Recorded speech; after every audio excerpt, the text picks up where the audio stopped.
Today was the day I had been waiting for my whole life. The morning was like any other. I woke up, got ready, and went to the library to study. In the evening, I got a call from an unknown number. "Hello," a voice said. "Hello, who's this?" I asked. "Is this Mr. Ethan Thompson?" "Yes, it is." "Who's this?" "Sir, you've ranked first in the civil service exam. I'm calling from Global News to ask if I can interview you." I couldn't believe it. I thought someone was joking. I hung up without saying anything. I tried checking the results on my phone, but the same number called again. "Hello? Ethan Thompson?" "Yes, it's me." "Congratulations, sir. You've topped the exam," said the voice. I froze.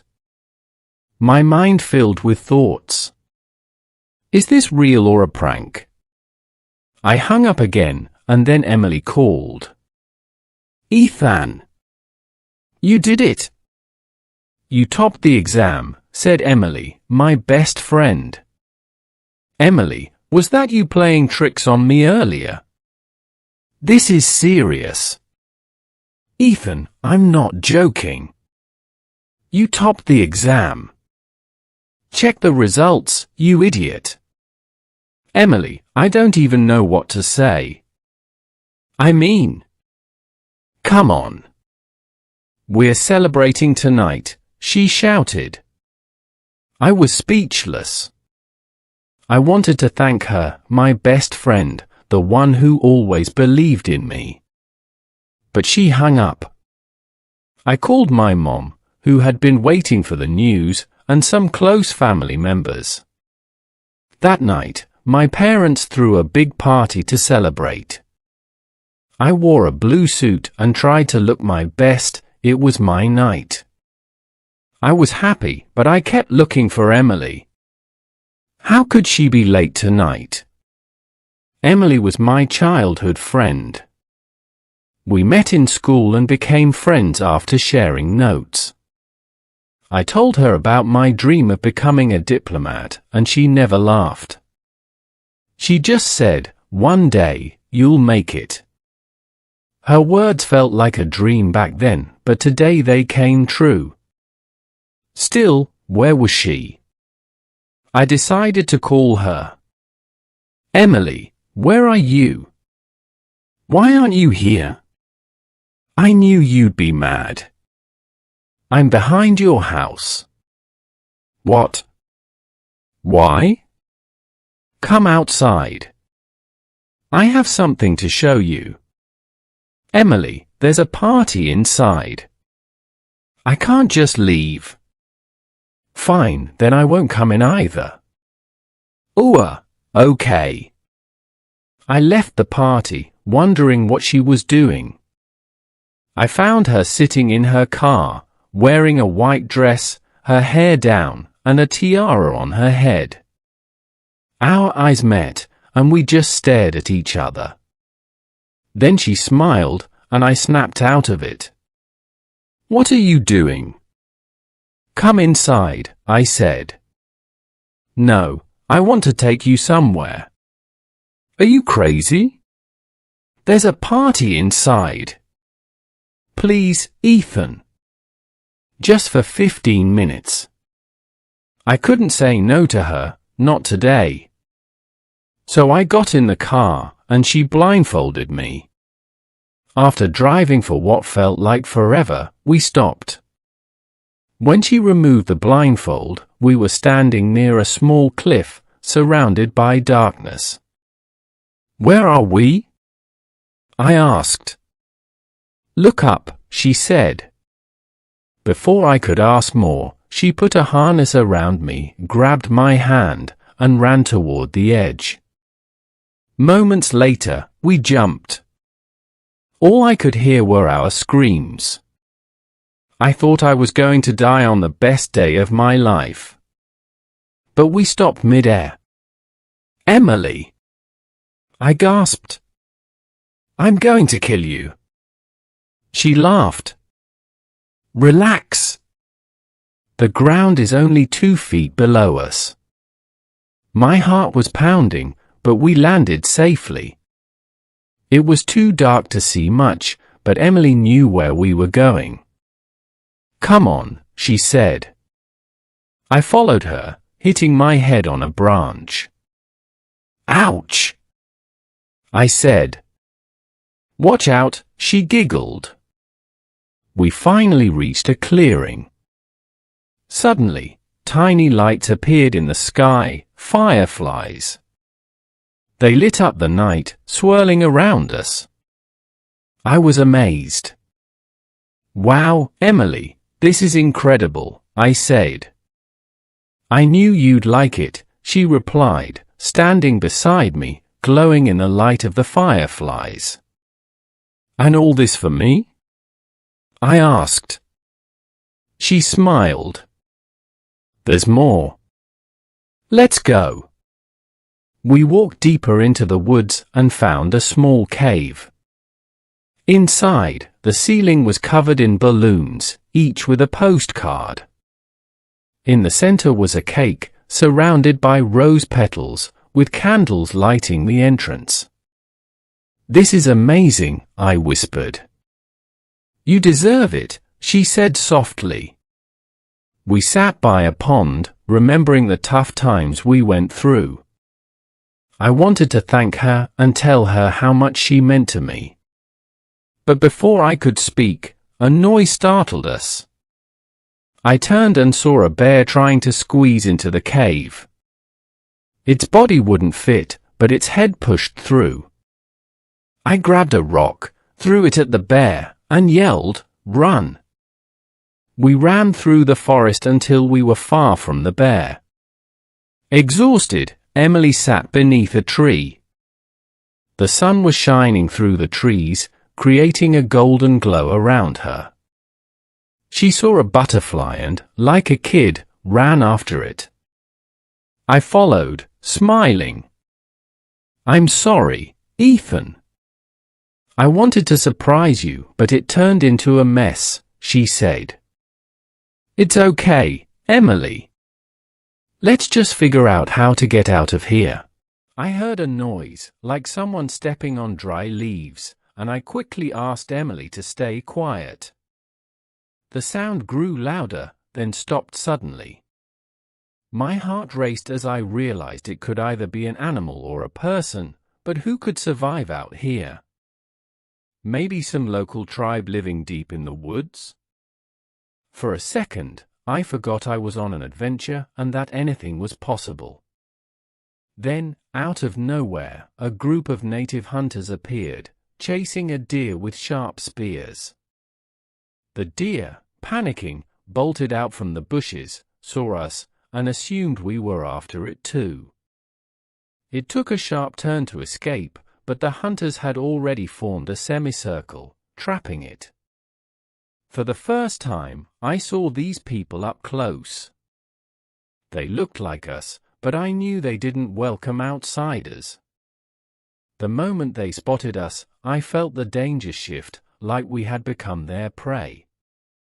My mind worked in overdrive, and I grabbed Emily's hand, yelling, "Emily, run!"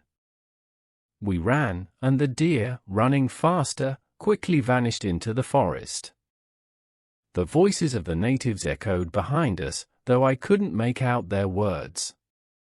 All I could imagine was them seeing us as their next meal, picturing us roasting over a fire as they danced in victory. Emily, sprinting like a cheetah in her long gown, pointed in a direction opposite to mine. I had to trust her, again. Regretting it, again. If we'd gone my way, I'm sure we would have found a road leading back, but instead, thanks to Emily, we ended up near a waterfall. The natives were closing in. Without thinking, I grabbed her hand, and we jumped. Splash! Water rushed around us, and I saw Emily struggling to stay above. She was sinking, unable to lift herself.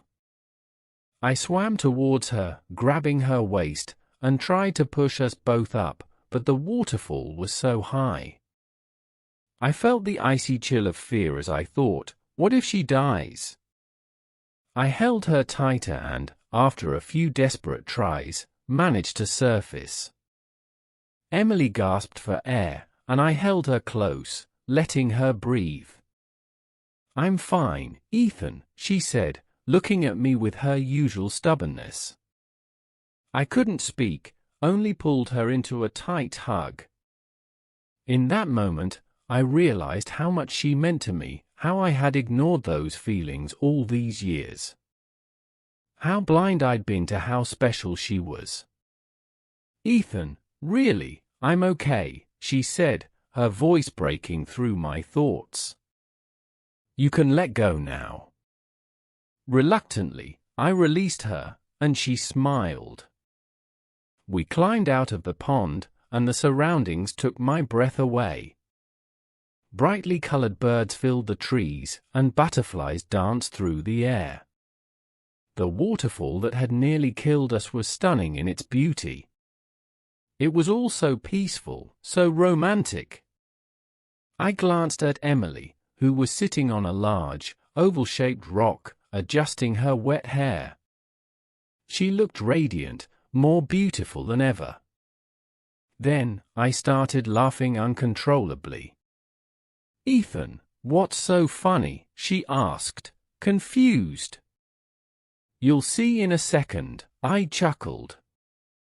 "What?" she said, now worried. Slowly, the rock beneath her began to move. "Ethan!" The ground shaking, she cried out, panicking. I couldn't stop laughing. She looked down and screamed, realizing she was sitting on a massive tortoise. Too tired to notice, she hadn't realized the difference between a rock and the giant creature. "Ethan, stop laughing and help me," she yelled. "Emily, you finally found your perfect match," I teased, laughing even harder. "Please? Just get me off," she pleaded, and I reached out, grabbing her hand as she clung to me like her life depended on it. I lifted her off the tortoise, and as I did, I felt a surge of emotion. How could I ever tell her how much I loved her? "I can walk, Ethan," she said, breaking the moment. There she was, ruining the perfect moment as always. But that was Emily, and I loved her for it. "How do we get out of this forest?" she asked, clearly exhausted. "Really?" "I'm enjoying my success party," I said sarcastically, munching on a guava I found along the way. She shot me a look like she was about to cry, but I knew better. We needed to move before nightfall, but the surprises weren't over.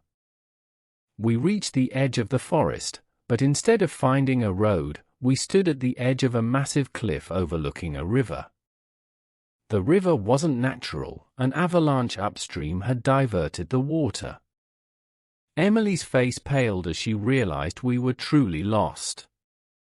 "Come on, let's sit over there," she said, pointing to the cliff's edge. "It's not safe, Emily," I warned. "Please, Ethan," she insisted, pulling me towards the edge. We sat, our legs dangling in the air, gazing at the crescent moon reflected in the water. The wind played with her hair, and I felt the urge to hold her. She rested her head on my shoulder, and together we watched the beauty of the night unfold. "Ethan, this feels like a dream," she whispered. Before I could answer, raindrops fell on my face, and soon, we were caught in a gentle rain. Neither of us moved to find shelter. The rain felt magical, like it was washing away all the worries of the world. Emily always loved the rain, and as I watched her close her eyes, I felt an overwhelming sense of peace. I put my arm around her, letting her rest her head on my shoulder. We sat like that for what felt like hours, just soaking in the moment. When the rain stopped, we dozed off, still on the cliff. I woke to Emily coughing. Her face was flushed, and I realized she had a fever. "Emily, we need to find a way out of here," I said, but she was right. Wandering in the dark would only get us more lost. So we sat, watching the stars until the sun rose, filling the sky with warm colors. It was beautiful, but we couldn't stay any longer. "Let's go. We need to find help," I said. As we walked, holding hands without even realizing it, I couldn't stop smiling. The last few days had changed everything. I'd known Emily all my life, but now I saw her differently. She wasn't just my best friend, she was the person I loved. Suddenly, Emily spotted a camp. We hid in the bushes, watching carefully. They looked like military personnel, and then I saw him, my father. He was leading the search team, looking for us. But if he found us, he'd blame Emily for everything. I didn't want her to face that. "Emily, are you okay?" I asked. "Yeah." "Who are they? Can we go to them for help?" "They're safe. My dad's with them," I replied. "So your adventure ends here, Mr. Topper," she teased weakly.